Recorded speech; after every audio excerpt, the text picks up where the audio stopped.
Are you a real estate investor looking to sharpen your skills or a newbie looking to become one? You're in the right place. Welcome to Where Should I Invest? Real Estate Investing in Canada with your host, Sarah Larby. Welcome back. It's Sarah Larby. You are listening to Where Should I Invest? And thank you for being an avid listener. I really appreciate it. And one of the things I will say is today's episode is going to be critical if you are a landlord investing in anything long-term related where the landlord and tenant rules apply. I am introducing you guys to my paralegal, Andrew Choubeta, who covers the entire province of Ontario. And I will tell you, Andrew has changed my life because now all I really want to do is midterm rentals, short-term rentals, and you'll see why on this episode.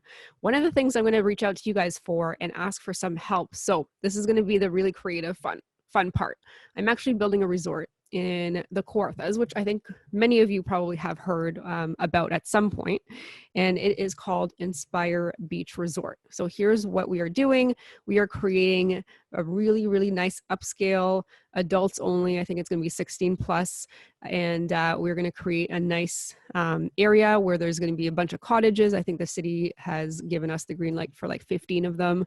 And the one thing I want to do is I want to theme them all different. So I still want them to be very like high end and upscale, but I want them to be themed different. So here's an example. Like maybe one could be like a sip and savor, like a wine theme. Maybe one could be like a Paris theme. I'm just throwing out ideas. Doesn't mean that's going to be what it is. But if you have some really cool theme ideas, send me a quick email or Instagram, investor Sarah Larby. Let me know. I'm actually working with an amazing designer and somebody who's been, in the industry for a while, doing a lot of design. So I've tasked her as well to come up with at least 4, because 4 is going to be what we're going to have to get started. And then we're going to add about 4 each year as well. So if you have cool theme ideas that you think will work as a resort concept, so each cottage ideally is different. I don't want to have the same theme in different cottages because I think it'd be fun if someone stays at one to be like, I wonder what the other ones are like. We'll try that next time. So something fun, something unique. If you have a good theme idea, let me know. On that note, I hope you guys enjoy the podcast today with Andrew Choubeta, an awesome paralegal and my paralegal that I use personally at this point in time. So I hope you guys enjoy the show. Don't forget to leave a rating and review. Thanks so much. Andrew, welcome to the show. How are you? Doing very well. How you doing? Good. So you have become my go-to person that I reach out to if I have any tenant questions, landlord questions, and a paralegal that covers essentially all of Ontario. Before we get into the paralegal piece, we were just having a conversation offline before we started recording. And I said, what kind of investments do you have? And you were talking about Ethiopia. So maybe before we get into even that, just give us a little bit of an overview of what you do, how you got started in real estate, and then we'll go from there. Oh yeah. Okay. So overview of what I do is I'm a paralegal here in Ontario. So I do a lot of, I specialize mainly like in landlord and tenant board matters. It's predominantly what I do. So a lot of tenant eviction, a lot of non-payment of rent, a lot of issues, N5s, issues with tenants and that type of thing. It's rare that I typically take tenant disputes, but I have every once in a while, but it's not typical. And how did I get started in real estate? Wow. Just when I was done university, I actually started working as a secretary at Keller Williams Complete at Hamilton. So I actually did the call center thing. So I was actually answering the calls for the real estate agent. That's how I started. The bug bit me around there because I was there when the brokerage was just like 30 or 40 people, and then I watched them grow it to about 135, 136 around there. And, I saw all these investors coming in and out. I saw people that were making a decent, chunk of change. And then also I saw people that were just working specifically so they didn't have to work ever again, doing that when they were 25, 19, 35, 60, 70. And the motivation of all those individuals was very intoxicating. And I saw a lot of people end up purchasing quite a bit of real estate at Hamilton. And that was when the boom was just starting, right? So this is 2015, 2014, around that area. So I remember year over year, we were seeing like 15% increase, 16%, 20, 21% increase in purchase prices. And at that point in time, I knew sort of, okay, well, I need to figure way myself is going to fit in this sort of paradigm, right? Like I know I wanted to work in real estate, but there's a ton of real estate lawyers, there's a ton of real estate. I was like, okay, what am I going to do inside this sort of pool? And I settled with law because I always did fall in love with that early in my life, and it sort of just turned into this.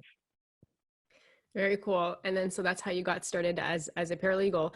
And how did you get started, before we get into the paralegal discussion, because I think originally that's why I wanted to bring you on, but then you opened up this whole opportunity for me to ask you questions about investing in Ethiopia. That is just, okay, so how did you really get started in investing, and then just maybe share with us like what you have in terms of like strategies in a country that I don't think I've ever talked to anybody else that's investing in there. Yeah. It's not a typical place to sort of consider, yeah, let's go for there, right? I think a lot of people just look at the news and just go, well, this is not a good idea. Like this is a terrible decision, right?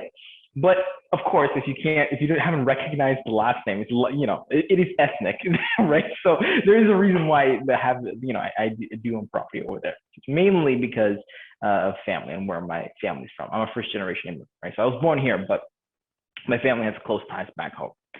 And it sort of fit nicely that the real estate, as you move along in most places of the world, always increases. And it turns out it's a fantastic investment pretty much anywhere you go. And the avenue to purchase property inside Ethiopia is fantastic because the government mostly pays you for the taxation. They'll pay you and guarantee your return, pretty much, right? Depending on how much you are investing, right? So if you're placing several million, there's like the embassy. If you contact the Ethiopian embassy here in Canada, they'll give you a lot of stock buyback options. They'll give you a lot of tax incentives. There's a lot of cheap labor. There's a lot of, they can put up an apartment building for a fraction of the cost of you can do it here. Even just building like a duplex. Like if you wanted to build a 5-bedroom villa, let's say, right? It would cost you roughly about $30,000 to $40,000, something like that. And then you can rent it at roughly about $800 to $900 a month Canadian. So this is 30 or 40,000 Canadian to build, provided you have feet on the street and somebody that you trust. I'm guessing is a big piece, and 800 a month rent. Yep. That's right, Canadian. Okay. Wow. Yeah. What about like the returns there? Because you were mentioning you've got properties, you've got buildings, you've got. I mean, like, are you able to share like maybe a size of your portfolio? Like, are we talking about 100 units, or are we talking about? No, not that expansive, right? A lot of it is just land, right? A lot of it's agriculture. Okay. But I would say roughly about 80 units, 80, 90, something like that. Yeah. Most of it is tied up inside agriculture. A lot of it is. But the buildings that I do own, they're 12, 13, and then 120 unit one. And the incentive is very, very high for someone to invest over there because they make it very difficult for you to lose out on your capital. Very, very difficult, right? But now that's sort of changed in the past couple of as of right now, there's an active war. There's a civil war there, right? So it's not really the best place. Like I wouldn't suggest it right now. Probably is not the best thing, but in the next coming years, it's always a good investment to take a look at Africa. East Africa, South Africa, Morocco, those areas, Algeria, very, very good investment opportunities over there. And a lot of the time, the government there will likely incentivize you heavily to build and construct and continue to bring infrastructure into the area. Inherently speaking, it brings them a lot of money as well in taxation. So in that first year and those 2 years, they're not going to penalize you so heavily on capital gains and sale and all these other things. So you can make a fair bit amount of money looking at those places. I met an investor roughly about 5 or 6 months ago who has most of his investments in Gaza, in the Gaza Strip. So he owns quite a few apartment buildings over there. And rent there is roughly about, I think the average or median that his units were going for anywhere between 800 to 900, a month Canadian. And his purchase was 20,000, 30,000, around there.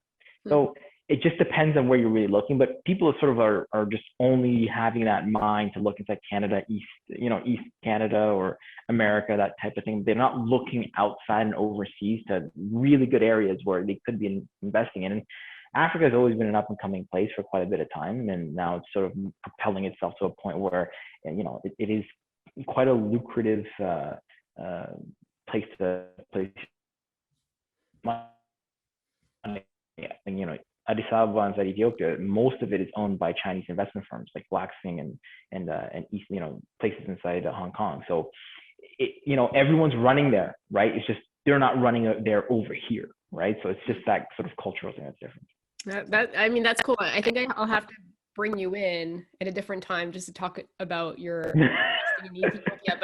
But before we wrap that segment, that part of the podcast, like there's got to be, I don't know, maybe like some downside, obviously, right? Risk is one of them. Yeah. There's a lot of risk. Economy is another one. Like, what do you think, like, we should be aware of before we start looking as a Canadian? Especially when you're looking at Africa, you're looking at the high inflation rate. Not only that, you're looking at the economy. Like a little thing can change, right? So Ethiopia has a fantastic economy as of right now because of the new agriculture, the new dam that they placed up. A lot of the government has propelled the economy in the past couple of years very nicely, right? So you're not looking at record high inflation. That being said, Ethiopia has a lot of cultural and ethnic issues as of right now, right? It is, not too good right now, right? So a lot of the northern regions of Ethiopia are not in such a good way. And because of that, the economy is taking a hit. So hopefully in the next few years, we're not going to see that. But mostly, it's not labor that's the issue, right? It's not banking that's the issue. It's not corruption that's the issue. Well, there is corruption anywhere, but there's not significant problems deterring me from telling anyone, oh, take a look at it, right? Except as of right now, because it's, I don't want to date the podcast, but as of right now, today's day would not be a good place to look at your investment, right? And that's mainly because of the civil war in the north. So, if there's that much turmoil, you don't know what inherently is going to happen, which government's going to be there in the next couple of years, and what your portfolio is going to look like, or if you're going to own it at all, right? So, like my family has a different sort of nature in it because we actually have family that's living on the land, right? So it's a little bit different, but for a lot of people, I know one of my clients has a couple of properties inside Ethiopia, and he's predominantly inside China as well. And the questions are always the same: is am I going to own my property, or is it going to be there when I go down there? Right? Inherently speaking, like what's going to be there when I go down to take a look at it. So there are a lot of risks in investing in those types of areas, but there's a lot of return. The higher risk, the higher the reward, right? At the very least. And it sounds like you've got to be willing to potentially lose it all, depending on if there's a shift of government or whatnot. So you've got to be comfortable. It's kind of like maybe the way that I look at it is like play money, right? You've got like your assets that you're creating for long-term wealth. And then if you've got like, a few thousands to kind of just spend, maybe that's an option. But again, I would just say if you guys are interested in investing in Ethiopia, just reach out to Andrew to get some more details before you do it. There's a lot of and what I never understood is why a lot of investors, because the spirit and the entrepreneurial spirit that you see a lot of investors always there, but then as soon as it's a cultural shift, you see a lot of people that were hesitant to invest in France or Italy, right? But that's a lot closer, right, than looking at Algeria or Morocco or the Congo, right? But at the same time, you see all these places that certainly need quite a significant amount of assistance. They need there's a large incentive to invest there, or there's just the numbers just make sense, and you can make your numbers wild, right? And you can stretch your dollar significantly over that. But for whatever reason, people don't view it as an option, but they should, because I'll tell you what, everyone inside the eastern end of Hong Kong, everyone inside, China is now looking at they're building a massive apartment building. And if you look at the building blocks, they look exactly what you would see inside Hong Kong. They're the exact same architectural firms, same architects, same blueprints, everything. And they're being sold the same way that they sell inside China. So someone is taking into consideration, and it's certainly not the governments over there. It's the investors that are over there. So, they're not looking at Cancun. They're not looking at Florida. They're not looking at anything like that. They're looking for something closer to home, and Africa is really close to home. So I would recommend, take a look at it. The cultural and language barriers, what people just go, okay, how am I supposed to start this? I don't know Amman, yeah, I don't know. What am I going to say? What am I going to speak? But once that hurdle's passed, and you can imagine money always transfers hands, and someone's going to figure out how to speak to you. So, it is a solid investment to take a look at. Certainly so. I think ultimately, just like anywhere, you're building a team of trusted people, and just you've got to have the right team in place in order to make the right moves. Because if you don't, you could be taken to the cleaners. But if you do, it can open the path greatly. Awesome. Well, thanks for sharing that. So I do want to start talking about, obviously, what you came on the show for, which is Paralegal 101, and what we need to know currently. So let's have a discussion around it. I mean, you cover Ontario. I think a lot of listeners listening to this podcast are Ontario, not everybody, but many of them. Let's maybe start there. Are there any new rules? Are there any new things that happened in the last couple years that we should be aware of as landlords? Yeah, so there's quite a few, right? So Bill 184 was the main one, right? So I know most of the listeners, just to start it off, if you're an investor or a landlord in Ontario, and I'm surprised at how many people don't know this, you need to actually read the RTA, the Residential Tenancies Act. You should have it, you should view it. It's the government body on anything you do.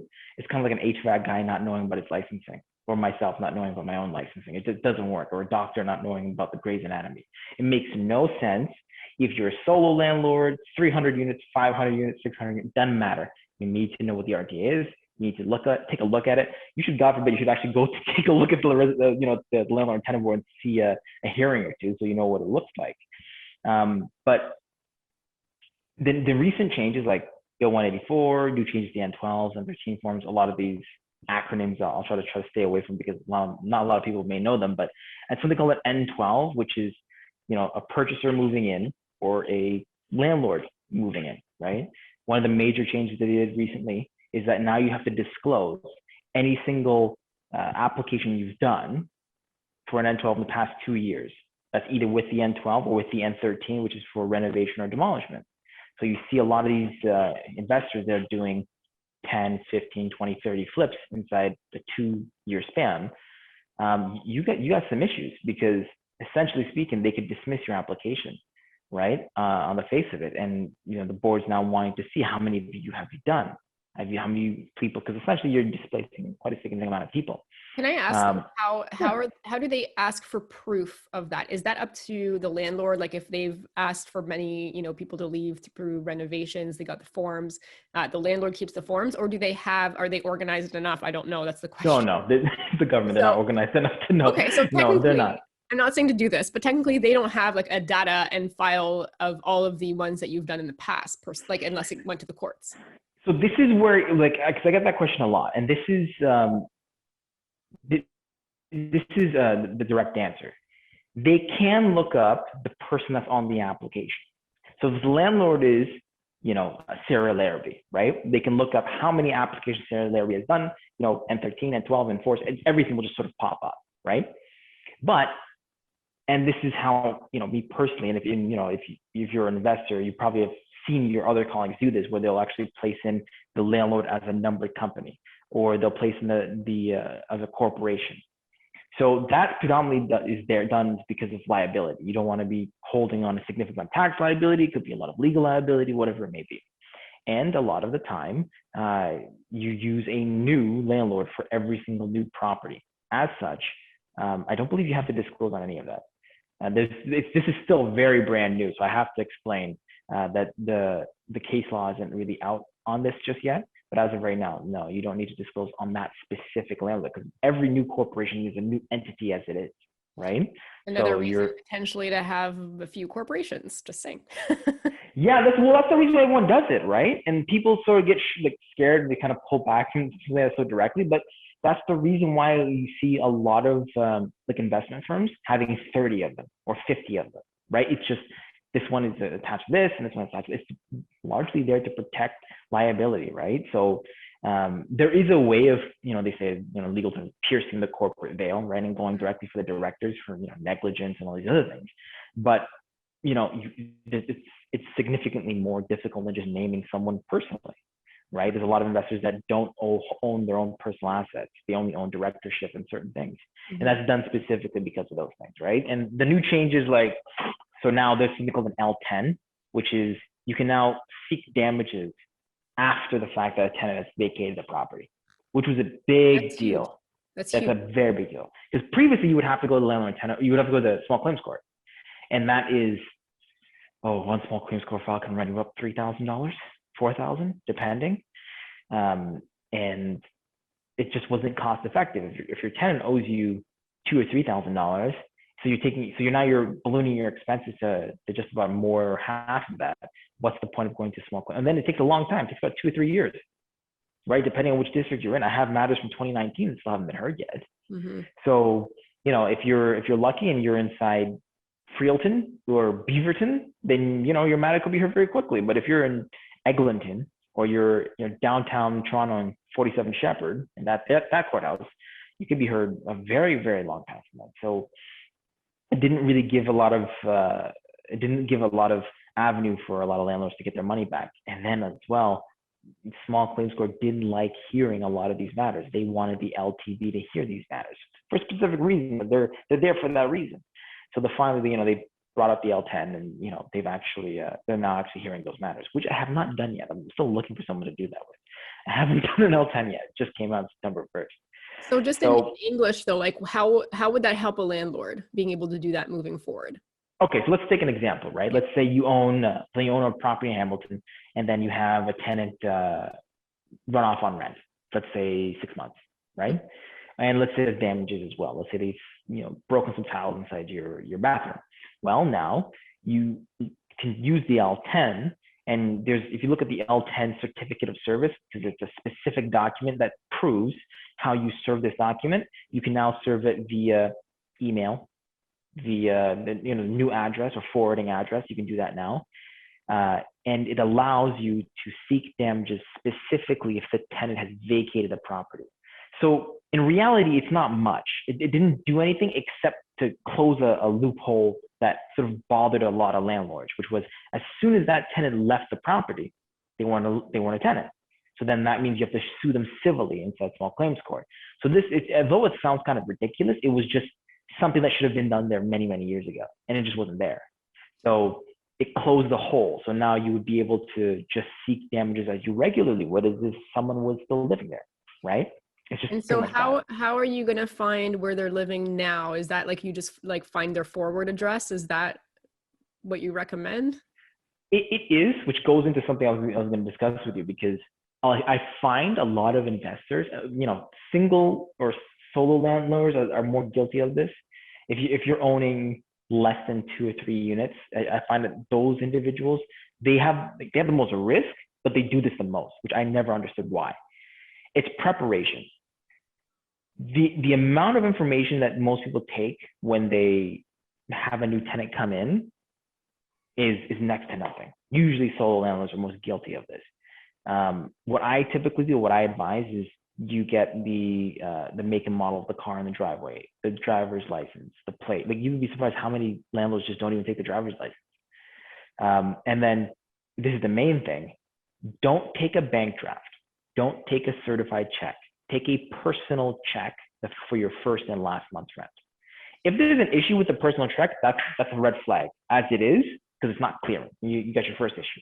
But take a photo of the first check that you ever received, because at the bottom of the check, there's the accounting information. And if you are in a position where you need to do a garnishment, you've got the information directly there. Can I challenge you on that? Because I've always said don't do the personal checks because it'll bounce. I guess 2 things is as long as you get the payment in your account before you give them the key, so it'd have to be done ahead of time. But could you do a bank draft or a certified check and ask them for a void check in addition? Would that be the same? You could. Okay. You could. But a lot of people have a lot of apprehension to doing that because they know the reason why the landlord's doing it, right? So it's a bit of both. It's like finding the happy balance, right, of what you're able to risk and what you're able to gain for your just your records to making sure that you're fine. So I certainly have no issue, right? That if you're taking a bank draft or even cash, and then you have a void check for another reason, but most of the time, most tenants aren't going to provide you with a void check, right? So it's a little bit of both. If you're able to get a void check, 100%, knock yourself out. That'll work perfectly just the same. But if you're taking, I find a personal check at the very least is more weight than that. So if you're chief concerned, take your first month's rent via, certified check or something like that, and then take the secondary check as last month through personal, right? And then you can keep that. But take the VIN of the car, take the driver's license, at least 2 pieces of government ID, and that should be enough for us to actually get after the tenant if there's ever a garnishment situation or there's a risk of loss of rent. We can actually recover those funds. And solo landlords, they're the worst at it. They really are. They don't take these things, and I don't know why. You'd be surprised with how many times I have someone in my office saying that the tenant owes $13,000 or $20,000, or has fired a cannon out of the house, and they have nothing. I have a name, right, and I have their last known address, but that's it. There's no. It could be a fake name, could be an AKA, it could be their middle name, could be something else. I have no clue. And if you're also doing for employment, get an employment letter, verify it, call the company yourself, right? And doing all these things will, if you're in a situation where you actually need to recover funds, it's as simple as me sending a couple documents out for you, opposed to hiring a private investigator to track this person down to seek your funds back. Yeah. So it's a lot there, right? And people just don't do that, and I don't know why. So, okay. So question for you. I mean, obviously you're a paralegal. Is part of the service, because I'm a big proponent of like a thorough screening process. I have a 5-step screening process. I share it, for a small fee where people can understand the steps that I use. And I've, built it from trial and error over the many years. And, so far it's been working really well because I've had a lot of experiences that were close calls in the beginning. I'm like, I don't want to ever risk this again.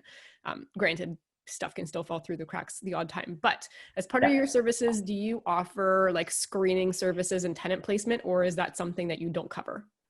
No, I do that quite a bit. Okay. Right. So, we do a lot of tenant screening for apartment buildings, duplex. We do single family apartments, that kind of thing.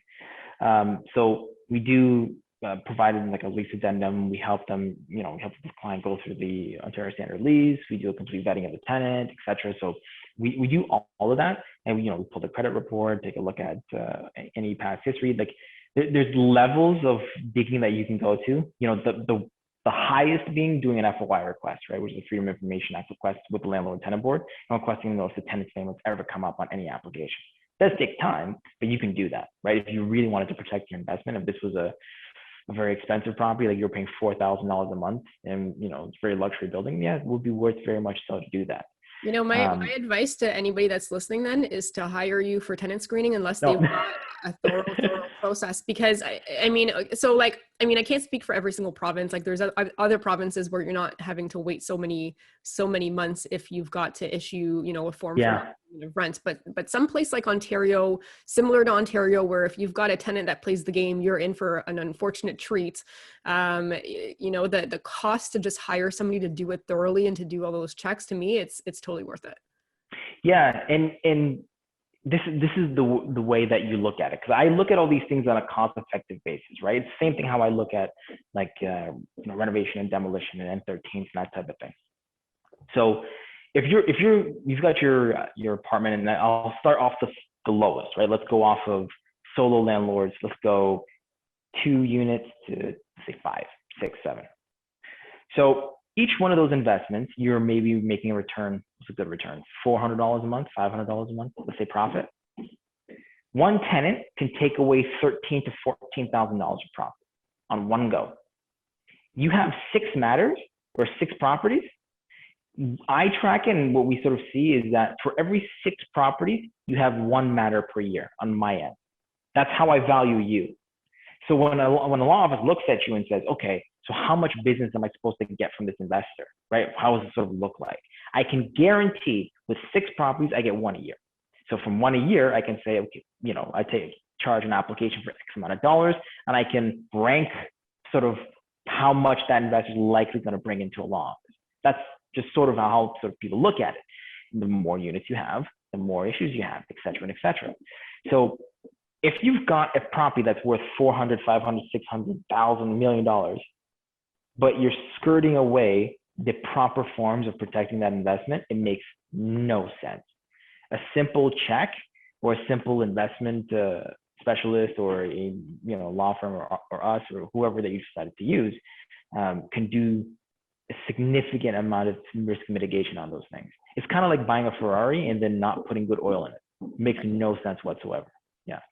Okay. So Well, thanks. You want to do those things. Thanks for sharing that. I mean, it's obviously super important to vet. And so just to go back to Bill 184 though, so you talked about some of the changes. Can you just share what Bill 184 is, when it was come into play, and then if there's anything else that we should know about before we move on to the next part? Yeah, sure. So Bill 184, well, it's been in the wings for a very, very long time.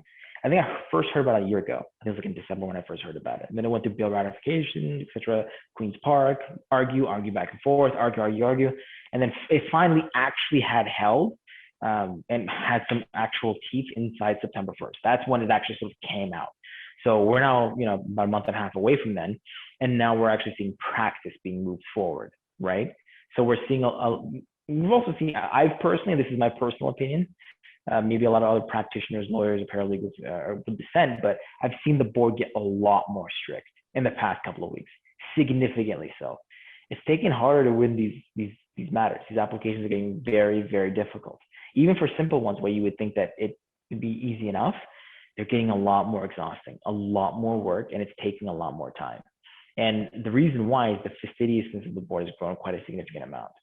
And Bill 184 has some reasons to do with that, going too technical on it or not too technical on it, or rather, we're seeing a lot of the changes to those applications, the main ones, and the covenants attached to that. So the penalties now for bad faith are higher, right? So before it was like $20,000, $30,000. So bad faith meaning if you evict based on you moving in or you don't move in, or you want to do rent evictions and you just want to essentially increase the rents higher. So I just want to confirm, there's other examples, but I just want to make sure everybody's on the same page when they're saying, okay, well, what does bad faith mean? Yeah.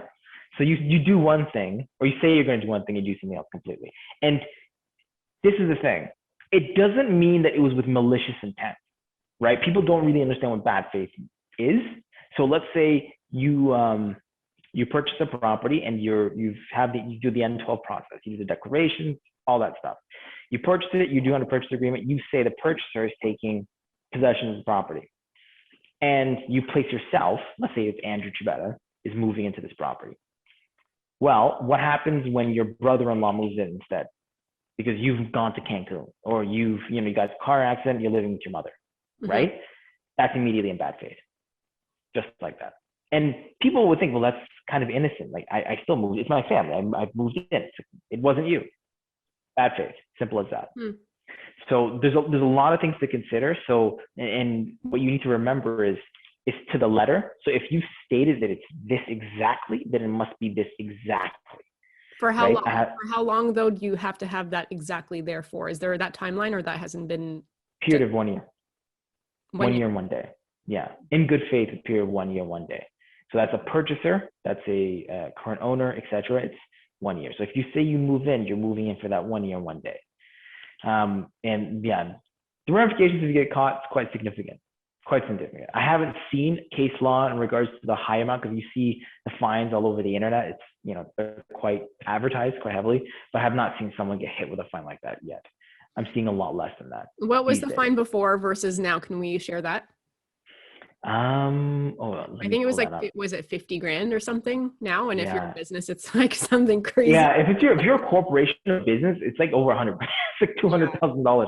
It's a significant amount of money. Don't quote me on the exact amount, but it's whatever number you think is higher than that, and it's a catastrophic amount. Do not do it. But if you have a corporation or anything else, it's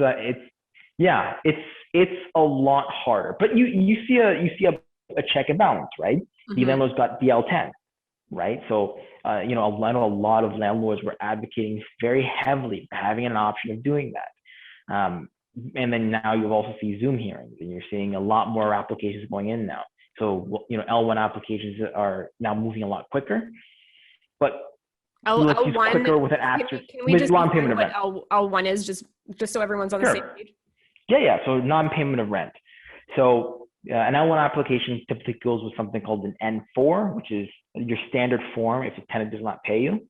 And we're seeing a lot of hearings now that are in a docket. So you go in at 9 a.m. and there's 93 of those applications all at the same time. So you have 93 properties and 93 tenants and 93 landlords, 93 practitioners all in one room. So there's well over 150 people in that room and 2 judges or adjudicators. And they got to get through all 93 before the docket is ended.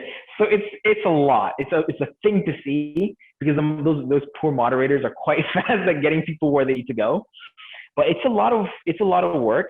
And even doing a simple L1, it says 9 a.m. Book your whole day off. Could be 9 a.m., could be 12, could be 1, could be 4. You have no clue when it's going to be heard. So that's why you see a lot of paralegals charging a lot more these days, because you don't know how long your court application is going to be. I could be there from 9 a.m. I could be there till 4. And then that's why people say, Andrew, I couldn't get a hold of you. It's called, I was supposed to be at court at 9 a.m. and now I'm done at 3 p.m. So you don't know where you're going to be done in the docket, right? Yeah. So what's your thought about, just because you were talking about 93 cases or whatnot, do you prefer in person? Do you prefer on Zoom? And then, Oh, I'm never going back. No. No, I very much prefer Zoom. Inherently speaking, it's faster over an average, right? So if I have a large investor I have one that has about 30 matters with our office. Inherently speaking, it's a lot faster, significantly faster. So, and it saves me the position of going into a hearing room and then getting back to my office, all these other things. Just for the professional sense of it, it's a lot easier. But there's a lot of things to be said about doing submissions when someone is not physically in front of you.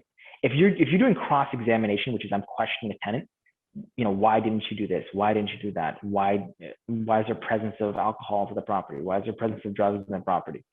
It's different than doing it via a Zoom hearing, right? There's a lot of things to be said, but you cannot see the tenant, or you can't see the landlord, or you can't see the practitioner, because it allows us a little bit more longevity. And it's not just about wearing a suit or a tie or anything like that, but there's a lot of things that are happening around the practitioner you may not see. An assistant running around getting pieces of paper, like another practitioner assisting. There may be one person doing submissions, but there may be an army of people behind that you cannot see. But previously, you didn't have that, right? I didn't have another paralegal, another secretary, another someone behind me. But now you do. You have multiple people around you doing submissions and assisting. And just because the camera's not on, you can have people throw you notes. This is the section you need to know. Oh, someone's doing a submission on this. Where's the evidence? Here's the evidence, Andrew. Here's this, here's that. And it makes things run a lot faster. So now when I have 5 matters, I'm actually prepped for 5 and I can do 5. Okay. But instead it was different, right? And landlords are now going to see that as well, that they're able to get a lot more things done very quickly. So. That's awesome. And for fun, this was on, I don't know, I can't remember which random Tuesday or Wednesday or whenever, I went on a few of the calls and just watched, right? And as an observer, and you can do that. And I would say, if you haven't looked and maybe spent an hour on some of these Zoom hearings, I think it's just a good part of your learning experience as a landlord. And, anybody can access, and they just dub you as an observer, and you just kind of stay there and you see what the cases are.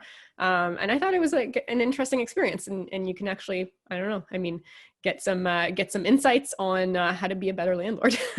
Yeah. Like, honestly, you should definitely go to the LTB and definitely take a look at it. Definitely take a look at the application, certainly into the L1 block. My advice to every landlord is that you should know how to do an L1 application yourself, non-payment of rent. You should be able to know how to do that, top down, because that's a very simple application. It's the only one I tell people, like, if you got a head on yourself, you could do it on your own. You could, right? But the other ones, the L2s, the other applications, I never, ever suggest someone do them on their own. I always tell them to consult with a lawyer or a legal representative. But for an L1, a lot of people could do it on their own, quite a significant amount, actually. So seeing how people get through that and how self-represented people, property managers, all these other things that are going through these applications, you need to know how to do it yourself. You really do. Mm-hmm. Because if you have multiple units, you may not be able to afford a practitioner on every single one, right? So it's just it's more of a cost effectiveness thing. As much as I love everyone's business, at the end of the day, you need to look at what is the most cost effective for yourself. And you should know how to do those L1 applications on your own. Knowing what terminating errors are or fatal flaws are, as they're called these days, which is something as simple as you mistaking the tenant's name, forgetting the postal code. Or not putting the right unit on or something. Right, putting the right unit or something simple as that. If it is not 100% correct, it is not correct, out it goes. That's it. So one of the things I would probably recommend then is fill it out, hire you and, for blocks of hours as a retainer, and have you take a quick look at it so that person knows that they filled it out right before they submit it. And, at least the first time they do it with you moving forward, I think they're going to figure it out how to do it. I think, that's probably a good recommendation because like you said, those fatal errors means your whole case could be dismissed and you got to start all over again. And if your tenant's not paying and you've already, spent 2 months, for example, going back and forth with them, hopefully not the case, and things get dismissed, then you're going back and starting from square one again. That would be very sad. Okay. So, this podcast is going and flying by. I feel like we could talk for hours. Quickly, because I think this was a really good, insightful conversation that we had together, because I have a lot of midterm, short-term, Airbnbs and different opportunities. I would say at this point, half my portfolio is short and midterm and the other half is long-term. And I love the short and midterm. What are some things that we need to know as landlords that might have changed recently?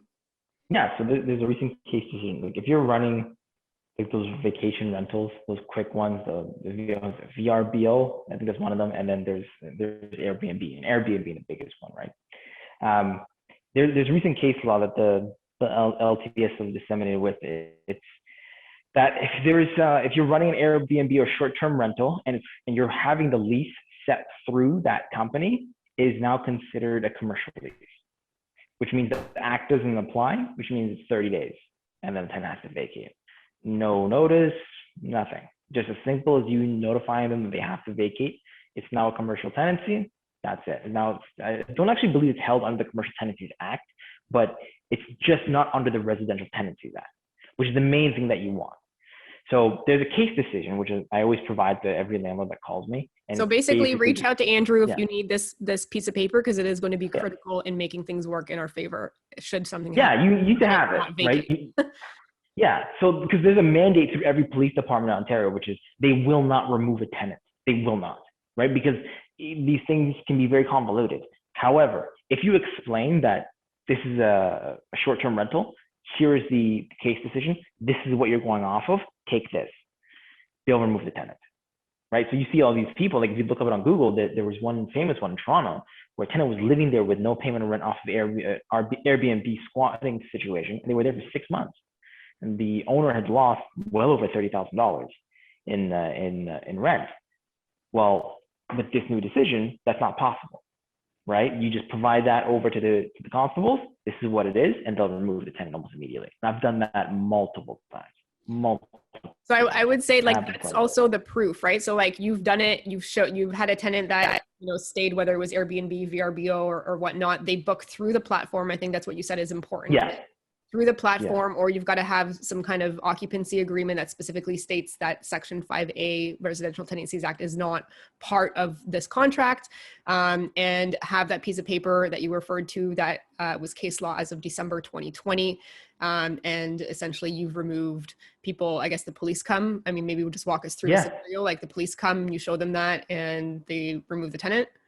Yeah. So what you do is you call the non-emergency. Well, first, don't take this as legal advice, because at the end of the day, there's a lot of things to consider in regards to call Andrew for sure for like this is just a general. Hopefully, So, and just in general with all of this, we want to make sure that everything's done correctly. So, basically, what you would do is you would call the non-emergency line. You'd advise them that you're the landlord. This is the property. You have a squatter in the property. Someone that has rented it via Airbnb is now refusing to leave, right? They will put you on something called the board, right, which is just basically a log of the calls. They don't tell you when they're coming. They just show up. and you got to be there within 15 minutes, right? Because they have a multitude of calls. They go off the most urgent ones first.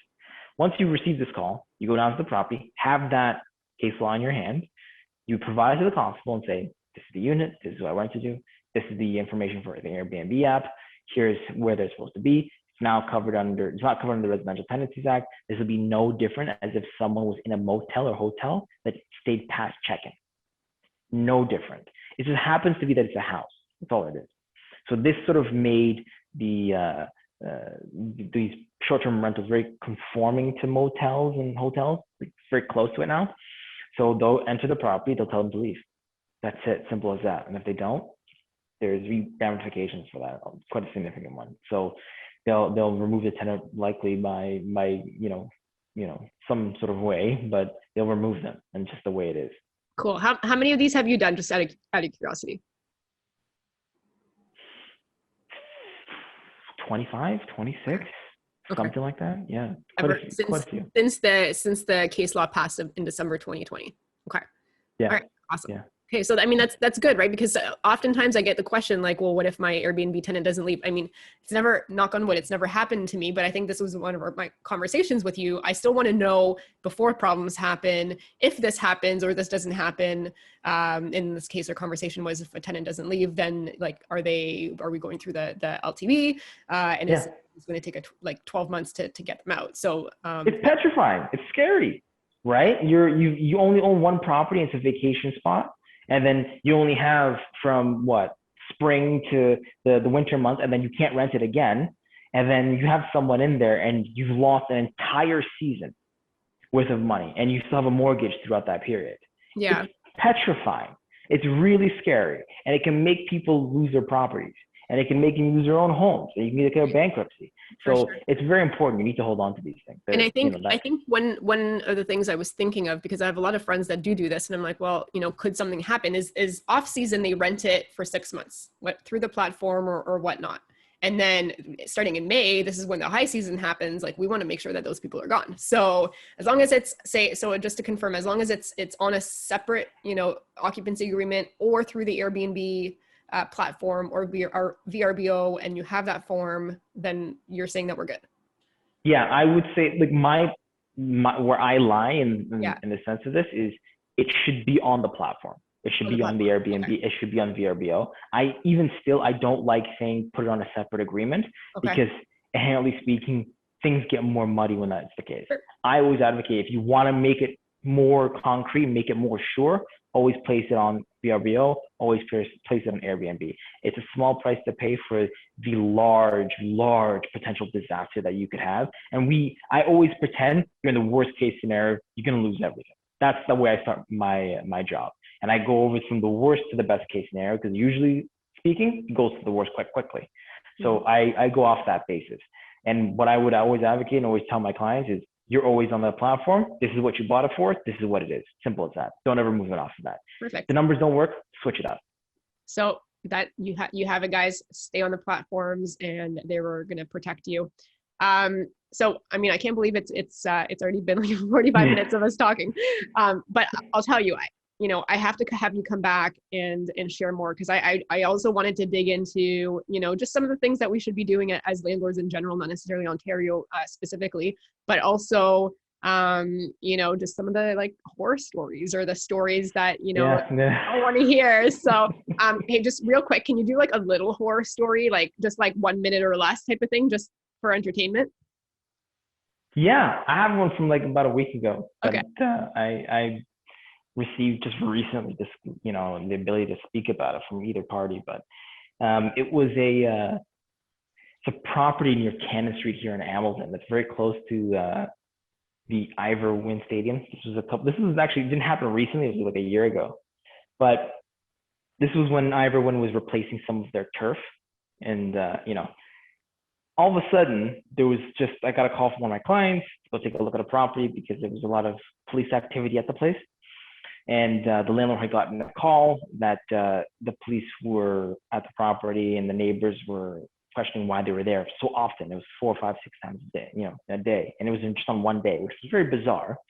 So I spoke with the tenant, and we sort of realized that the tenant had cut out large pieces of football turf from the stadium and had just replaced all the brand new landscaping at the property. So it was like well over $4,000 of brand new landscaping in the backyard, and it was all filled with AstroTurf now. Wow. And the reason why was because the tenant had stated they just didn't want to cut the grass. Yeah. Well, there you have it. For sure, and I'm sure money that you can pull off. Like I think you got chased with a machete at some point, and just like you're out there, fighting danger. Dodging those machetes. I had an axe thrown at me recently. I've had way too much amount of feces thrown at me, like just a copious amount of it. But all in the day's work. It's quite fun. never a dull moment, eh? Yeah. Oh man. Very least, yeah. So, okay, so the next part of the podcast is our lightning round. It's going to be quick questions with quick answers. You're going to give me the first answer that comes to mind. Are you ready? Good. Shoot. All right. Number 1, what is your favorite real estate investing book? Never Split the Difference. Okay, good book. Number 2, doesn't have to be real estate specific, but do you have a favorite podcast? Favorite podcast, Joe Rogan Experience. Favorite one. Okay, awesome. Number 3, what do you do for fun? I learn languages. Rosetta Stone. Yeah. How many languages do you know? 5 right now. Which ones? I'm conversational, so English, a little bit of French, a little bit of Spanish, some Mandarin, and then I'm trying German right now. So conversational German, yeah. Wow. Awesome. Very interesting. Number 4, if you lost all of your money and your assets tomorrow, how would you start again? Be a contractor. Really? Yeah. Oh. That was a random answer. I was like, all right, cool. And number 5, if somebody has $50,000 and they want to get started in investing in real estate, how would you recommend they do that? Investing in real estate. $50,000. I would say look out east, look at St. John, look at where your money can actually make you way more than you think it would. Look overseas. Look at Africa. Look where your money can actually make you a lot. If that doesn't work, look at cryptocurrency. Okay, awesome. Well, thanks for playing the lightning round. So Andrew, where can the listeners reach out, find out more about you, either hire you for the retainer, get your landlord addendum, which is like awesome, by the way. You've got a bunch of pages to the standard lease addendum. I think you should charge for them regardless, but I think that part is free for now. So your free lease addendum and anything else, where is the best way to reach you? Yeah, so you can reach me at 289-339-1311, which is our office number. Or you can send me an email at andrew@choubetalegalservices.com. It's a unique last name, so if you look up Andrew Choubeta, I'm sure it'll come up. All right, can you spell out your last name? Yeah, C as in Charlie, H as in hotel, O as in Oscar, U as in uniform, B as in beta, E as in echo, T as in tango, A as in alpha. Amazing. Andrew, thank you so much for being on the show. It was a pleasure, as always, talking to you. I always learn so much, and we'll have to have you back. Thanks again. Absolutely. Have a good day. Thanks so much for listening to Where Should I Invest with your host, Sarah Larby. Make sure to listen in next time. We'll catch you on the next episode of Where Should I Invest?